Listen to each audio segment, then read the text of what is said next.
to be here with you and to see this sea of pink survivors. You are all my inspiration, and I am honored to be a sister with you. And everybody else that's here, thank you so much for being here. Thank you to my friends and family who joined, but all the friends and family who care, and the crew. This has honestly been a truly fantastic experience. So I'm going to talk a little bit about me, but I'm also going to share a very important story about a treatment friend of mine named Jill. I first met Jill in the infusion center, and those of you who have spent time in there, you know that you're sitting in those captain chairs and you're eye to eye with people for 6 hours. And it's really awkward to pretend that you're not seeing them and they're not seeing you. Well, Jill and I had done this enough times that I finally broke the silence one day, and it was because, honestly, she looked so damn good. And I said, Jill, what is it? How do you wear the wigs? They itch. They're hot. How do you do this? And she said, my friend. And she pulled her hat off. It's the halo. Now, for those of you who don't know what a halo is, it's a band with beautiful tresses of hair that hang down. Your shiny baldness comes through, allows you to sweat. It's brilliant. Genius. I went out and got one. Jill knows what she's talking about. So then Jill continued to follow me through the treatment program, and the next step was manicures, pedicures, because my fingernails and toenails have historically looked horrible. So she worked hard at trying to teach me things, and during this time, we talked about why we were there, obviously.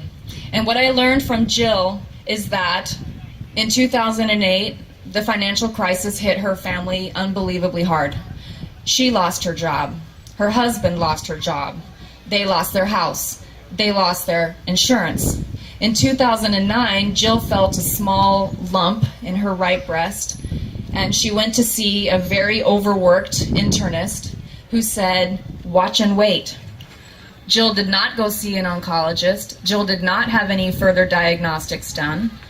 By the time the cancer was really caught and there was financial aid to assist her in the system, she was stage 4. She would have been stage 2A, and her likelihood of cure would have been immensely higher. So Jill was a real inspiration to me, and part of the reason I wanted to be behind Avon, learning what Avon does. And I gotta say, yesterday, the most powerful moment of the walk for me was seeing that van out there that provides screenings for women. That is amazing. That's why we're here. Jill told me that the watching and waiting, devastated her. And I said, I'm devastated too, but I didn't watch and wait. I just didn't know. I'm a stage 4 cancer patient now.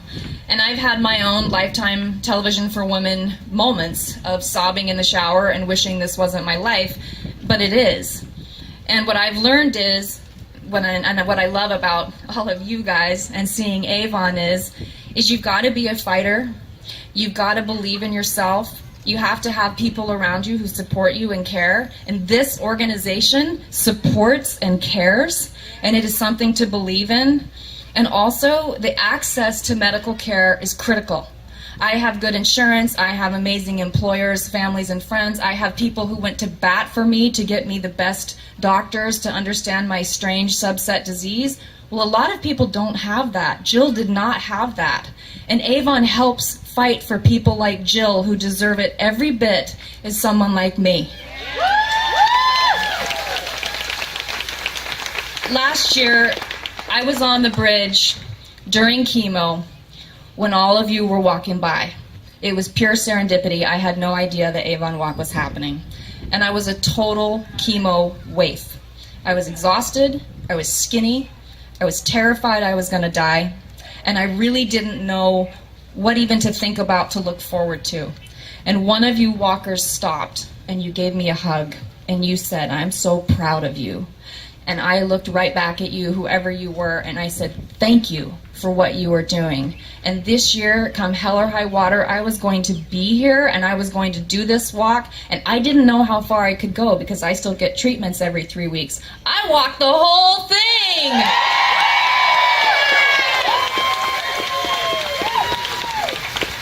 I believe that a person battling breast cancer should not be limited in her ability to fight because of her financial situation.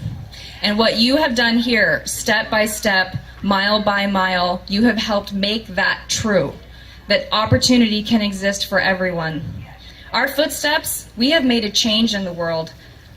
I have to say that sometimes even now, but since my initial diagnosis, I have moments where I feel so small and beaten up and afraid.